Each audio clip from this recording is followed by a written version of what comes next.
First, the AI leaders came for our content, taking it without permission, but hey, it's the internet, and I can steal TikTok in 30 seconds. Make me a copy of TikTok, steal all the users, steal all the music, put my preferences in it, produce this program in the next 30 seconds. Then they came for our jobs. AI first, because who needs arrogant programmers? Imagine a non-arrogant programmer that actually does what you want, and you don't have to pay all that money to. Finally, if you get in their way, they send lawyers. We'll share a whole bunch of examples in a minute. Like Eric, who said to the Stanford students, and listen to this advice.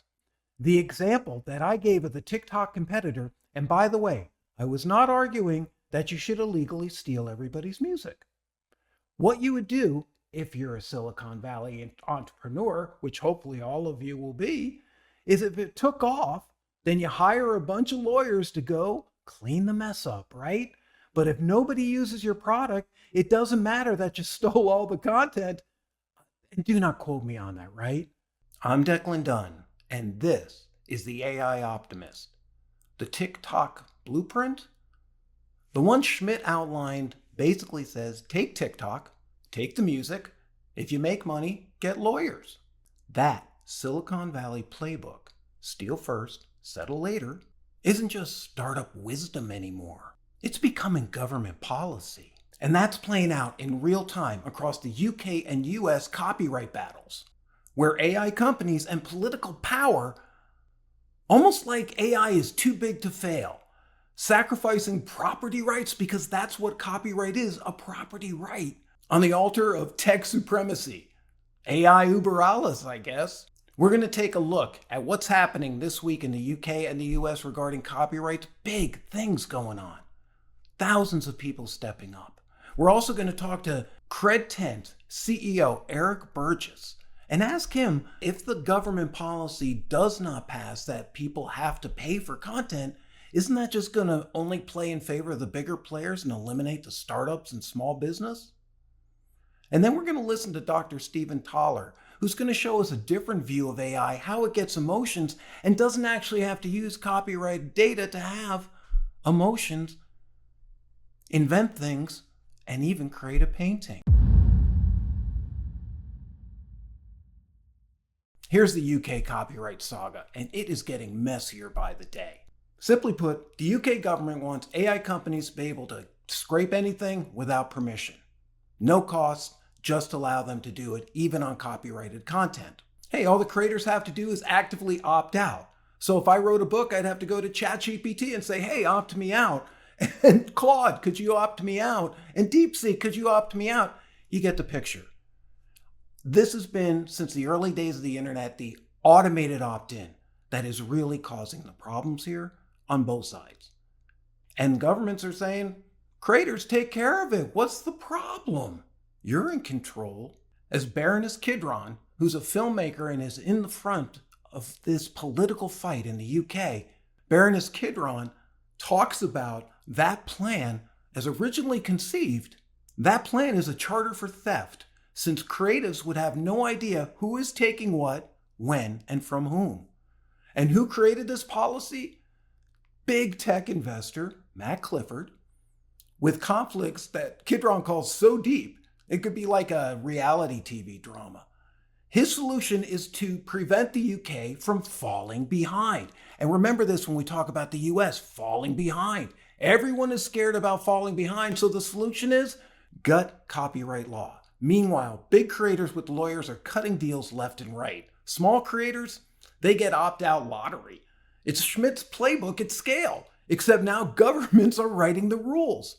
So when challenged on fairness, the UK Tech Secretary, Peter Kyle, in this back and forth, they call it a ping pong, it's getting so crazy, because there's this huge support in the UK. Artists standing up, 48,000 put in a petition. The votes this week went in favor of making sure that AI companies are transparent with what they have in, and that creators will have to opt out. That puts the control into the creator's hand. And that's why the fight is so big that Tech Secretary Peter Kyle says, quote, it would not be fair to favor one sector to privilege another. It wouldn't be fair. Which is funny because no one is arguing in any government or big tech that this happened, that this was taken. They're like, we have the right to do it. But if the creators come and say, hey, it's ours, that's a privilege for stealing? Baroness Kidron has a great quote. It is extraordinary that the government's decided, immovable, and strongly held position is that enforcing the law to prevent the theft of UK citizens' property is unfair to the sector doing the stealing. And they're not alone in the UK. Let's go across the Atlantic to the US, where this May 9th release of the US Copyright Office report, followed up by 24 hours later, the head of the US Copyright Office, Shira Perlmutter, being fired. Well, Perlmutter has tried to get a temporary restraining order. That didn't work. They're working on an injunction, but they're not sure if she has any rights, and she's trying to get this report out. And the amount of talk in the US is so much smaller. I wonder why that is. I'm going to go into that a little bit later. Because we have 7,000 people from the Authors Guild coming up. We have some pressure being put on, but if you know, as much as the UK might really be working with AI, there is no doubt in the US how closely aligned the government and AI companies are. They're living in DC. That's the game. So where do you and I play in the game? And will that report for the US copyright get out there and allow creators to get compensated? And will we stand up and shout for it like they're doing in the UK? Or maybe it's just all not worth it. I think it is. And if you're a creator, it's really time to act right now. You don't have a couple of years. We're also going to talk to CredTent CEO Eric Burgess and ask him if the government policy does not pass that people have to pay for content, isn't that just going to only play in favor of the bigger players and eliminate the startups and small business? But the pushback has been that the only ones who actually are going to pay or afford for data, because the model has been data is free, right? It's not. And it's a total Silicon Valley thing, right? I mean, Eric Schmidt outlined it last August in Stanford. Steal, bring in the lawyers. Are you making a way for, I won't say the open source smaller developers, but is there some way that this is going to have, like how they can afford to train their data? Certainly not like ChatGPT. But is there going to be access to be able to license it for startups and for, smaller companies? That's exactly what our model is. You know, for AI companies coming in to work with us, the smaller companies, we can set them up with a revenue share opportunity. They can license early and they can get access to the corpus that we've been compiling, and we're a multimodal, you can register anything with us. You can register your books, your music, your films. You can register, I believe people that registered their dance moves on the platform, because dance moves are a thing now. We built it so there's a tiered system like that. So that, again, startups can come in with a very easy way to do this. People that are in a vertical and they only want to license certain stuff because they're creating a single format solution, they have a pricing level. And then, of course, for enterprise folks, they pay significantly more. And those prices change over time as we get more and more people signing up for the platform and we expand what we can do. But we're also helping these AI companies by giving them compliance tools so that when they register, they can actually load all of their corpus of work, which they have to start disclosing. AB 2013 passed here in California, and at January 1, 2026, they're going to be required. Of course, unless, this crazy law passes that they can't do anything new. Of course, we've already passed that law, so hopefully it'll get around that. But certainly in California and in the EU, you need to disclose that information. And some AI companies have said, hey, we can't disclose that information. That's a trade secret. Well, that's why CredTent is giving them the opportunity to load their work into it, all the corpus of work that they've trained on, and we can help them understand this is information, this is data that you've already trained on, which is licensable. This is stuff that is public domain, and this is stuff that is problematic because it's opt out. And what we want to encourage them to do is to create guardrails in their systems. We know this is possible. Some of the systems have it already. If you say, I want to create a story like Stephen King, they're afraid of Stephen King because he has the legal, he has the means of hiring lawyers to sue them. And so, although that's changed recently, I don't know, in ChatGPT's most recent one, it's getting a little free and easy now. But we know that guardrails are possible, and ultimately down the line, I expect guardrails to be something that when we have a licensing model completely built out, if I'm referencing Stephen King in my prompt, and I would like to have his influence potentially in something, that he could choose. Would he like to allow that and be paid for that, or would he prefer to say, I don't want you to ever create anything using my name? I think that's what creative people should have the option to do, because in the future, there's going to be people that are going to feel comfortable with this. I mean, look at what James Earl Jones did before he died.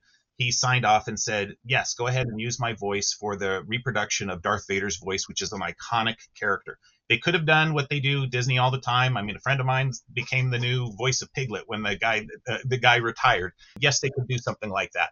But James Earl Jones, that voice is such a core piece of this villain, who's so famous. And so his family is now getting paid for AI use of his voice to recreate the new voice for Darth Vader, new language for him speaking, so they can continue to have that character live. If he made that decision, creative people should have the option to make that decision. Okay, so there's a real reason why fair use is commercially useful, because it could send people back to go say, hey, I'm going to go buy the complete set of Friends, or I'm going to, you know what, I want to see that series again. I'm going to go sign up and get HBO Max because I want to go through the series again because it was so much fun. It's part of my childhood, whatever. AI's use of these tools is not advertising. It's not giving you anything useful, with the possible exception of something like Perplexity, which specifically references, all the things that went into its response. That organizes it in a reasonable way. And Perplexity to us is one of probably the most sensible solutions right now, the way they're using it to be able to immediately call attention to people and put the references right in there. But just for purposes of training, you're not giving any credit back to these people. And that's why the fair use defense has always been ridiculous. You're taking value and you're extracting the value of that work, and you're creating market replacements potentially. And the thing is, some people go, well, I'm not worried about the book, somebody writing a book, from my reference, because it's not going to be a very good book. Well, you know what? It doesn't have to be a very good book. All it has to do is be something that's similar, that they can pay a little bit of money to have it go higher up on the list of what's found on Amazon. And guess what? They just hurt your book. They just hurt your music. They just hurt your music. They just hurt your film. All they need to do is put a little bit of money into advertising, and they can put themselves in that position to replace your work. So the whole fair use thing is just outrageously silly.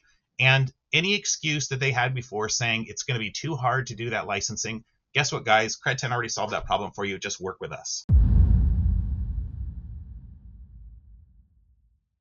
Dr. Stephen Thaler, from my previous episode, created his own AI without the data, without doing it like ChatGPT, because really, as he says, and listen to him, that whole creator, humans are creating the opinions that you love. They're curating them. It's not free AI like his Davos. It's AI that's controlled by opinions of human beings, trying to sort through opinions of human beings. And there's no emotion. So how do you get emotion, and how can we see AI somewhat differently except ChatGPT? Let's dive in with Dr. Thaler and listen to how the human brain works and how he designed this like the human brain. All things being equal, I'm not talking about any legal suits or anything like that, but let's say you come out with this thing and it was able to be recognized, and Davos is able to be recognized and used like you would want to, maybe even gets $100 million. What would you see sort of it acting out and doing? What would its purpose be to be able to justify the both investment, but also the incredible exploration you're actually doing into consciousness and sentience? If I had the $100 million, well, I could beat the pants off of what's out there, for one thing. Plus, there would be the draw of talking to something that has its own opinion. When we talk to some of these chatbots online, we're looking at the cumulative opinion of many contractors out there. So it is not the thoughts of machine intelligence. It's the thought of contractors who are, giving their 0 to 4 point ratings of various prompt and response scores. And it's not really sentient. It's not really conscious. nor is it really thinking for itself. I mean, in the beginning, I love to ask, well, what were you thinking of before I came online and prompted you? Yeah. Nothing. I'm not conscious. I'm not sentient. It's sort of an autoimmune type of AI that can tear itself apart and basically diminish itself. But really, you're just creating something that can make its own decisions. And so the goal is that sort of a measure, if lack of a better word, of sentience, that it will have have emotions, but have an emotional context, maybe. Back in the late 80s, I discovered that I could get two neural networks to brainstorm with each other. One was a generator, another one was a critic, and the critic had control over the disturbances being injected into the generator. And the generator, mind you, is producing a stream of potential ideas, and their originality depends upon the overall strength of those perturbations. Right. Uh, and what I discovered was, well, if it was tasked with solving a problem, and within a given period of time it did not come up with a solution, the critic would inject more of those disturbances into the generator. And I said, Hmm. that looks like consciousness. You have a stream of consciousness, a stream of ideas coming apparently from out of nowhere. And you also have a critic, and there are many critic functions within the brain, and it's looking at the stream and it's getting frustrated. It's not coming up with the idea. So what does it do? It injects more of those disturbances. So if you look closely at what happens in neurotransmitter secretion in the brain, I mean, there are two avenues. You can either have a direct path where one neuron is transmitting a packet of neurotransmitters to another, Mhm. or you can have a situation in which the whole cortex is being suffused with neurotransmitters with no direct target. It's the whole thing. It's called volume or global release. And that's what the disturbances were looking like. They were looking like the global release of neurotransmitters. Hmm. So if you look at what happens within neurotransmitter release, there's nothing magical about a neurotransmitter. It's a molecule, and basically there's a current coming through the synaptic gap, and you can either increase it or decrease it randomly, stochastically, and that's your noise. Has nothing to do with magic messages being transmitted. So at that point, I said, okay, here is how the system gets upset. It's not finding a solution to a problem. But then it was, I think, more realistically, proto consciousness, because it really wasn't scaling to the human dimension. It was missing what I would call subjective feelings. Mhm. Now, mind you, think back in the very beginning, I had one neural network generating potential ideas. I had another one watching Yeah. those ideas, monitoring them, and supplying feedback to inject more or less of these neurotransmitters or the neurotransmitter simulations. But the output of the critic was numerical. Hmm. In other words, here are some new ultra hard material prospects, and the critic would say, okay, well, that's a hardness of 9.3, this one's 4.5, and so forth. Human brains don't think like that. What they Hmm. do is imagine the consequences of something that's being imagined. And if something really rings a bell, then is frozen in as a new idea, the memory of Mhm. an idea. So I departed from the whole paradigm of generating numbers to Yeah. represent the goodness of anything. I personally do not calculate numbers representing goodness of any idea. What I Yeah. see are the repercussions in my brain. And of course, there's cortex, and there's also an eye called the thalamus looking up at the Mhm. cortex and Mhm. monitoring the multimedia show. And there's also prefrontal cortex, which is basically keeping track of what fits and what doesn't. I mean, is a plausible combination of neuron activations. So that's what I did. I departed from this whole idea of using numbers. And Hmm. you can think of the creativity machine, which was the first patent family, Right. generating ideas and they're passed to another neural network. You can start to imagine Davis by thinking, okay, well, don't directly talk to the critic. How about a long associative chain of ideas that lead to that critic? So you think of a long, slender tendril or thread reaching out to the critic, and it's a matter of associations. So that was the whole idea of using neural modules containing memories, Mhm. and that's the alphabet of the brain, and allowing them to hook up into long associative chains. So we have a real crossroads happening in AI. We have on one side big tech and governments, not just in the US and UK. These companies, especially like Meta, Google, these are international companies, country by country. They want to be able to make sure the AI works for them. That makes sense.